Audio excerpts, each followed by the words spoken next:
So food is a topic I don't see discussed too often when it comes to microdosing for fat loss. I think it's pretty important because I could be microdosing and see almost no weight loss if my food wasn't in check. So in this video, I'm going to talk about why choosing the right foods is important and what I eat to lose fat. And for those of you who don't know what to eat, or if you're thinking about changing your foods, this video will hopefully give you an idea. I'm Nico, nutrition coach microdosing tirzepatide to help control my binge eating and to lose a bit of vanity weight. Okay, so what are the right foods? The right foods don't give me side effects or give me minimal side effects.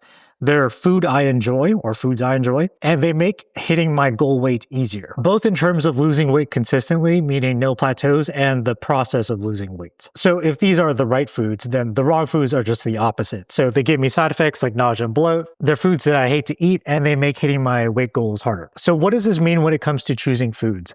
It means I eat what I want as long as I don't get side effects and I still lose weight. Now let's go over what I eat to lose weight while microdosing because it lines up with all of this. So my diet is 80% clean foods, as I call it, and 20% whatever I want.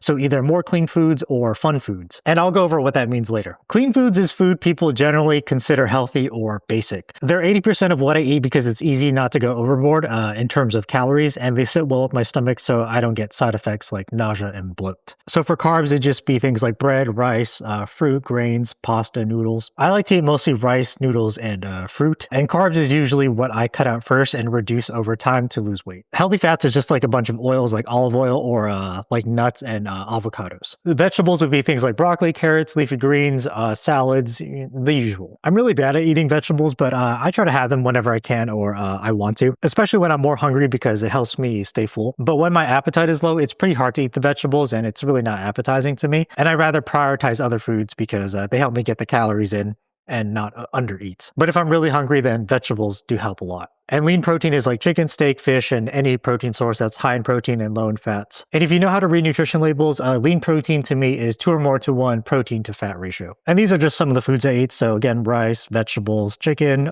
protein drinks, and this is just plain crackers. I don't have the crackers anymore though. Fun foods are just food I consider tasty. So things like junk food, fast food, desserts, going out to restaurants, and so on. These type of foods are just fun to eat. I don't restrict food. I used to before microdosing because if I didn't, then my chances of binge eating and overeating go up and I make no weight loss progress. When I was younger, I could do it, but now it's just not worth it for me. And I don't want to restrict food because my quality of life goes down. I think this is an advantage of microdosing a GLP-1. Most of the time I can have the food I want and not overeat because I'll just be too full and I'll still lose weight. I do temporarily restrict food for side effect reasons if I need to. Like if I eat certain fun foods after I take my shot, I might get nausea, but at the end of the week when the shot wears off, I can usually have more of the fun foods without any problems. Temporary restrictions because of side effect reasons is different than just completely cutting out or restricting foods. And also, just so we're clear, I restrict calories, not food. Some people think restricting food and restricting calories are the same thing, but to me, it's not. I eat whatever I want, but not too much that I stop losing weight. Like if I stop eating donuts, then that's what I consider restricting food. Which I don't want to do. But if I eat less donuts, let's say I go from 4 donuts to 1 donut, then that's just restricting calories. So I still have my donuts, it's just not as much as before. Okay, so why the 80-20 split? I mostly do it because it's easier to track progress. If I ate a majority of fun foods, I could lose the weight, but it would be harder because the water retention and water fluctuations can get crazy because the fun foods are usually saltier.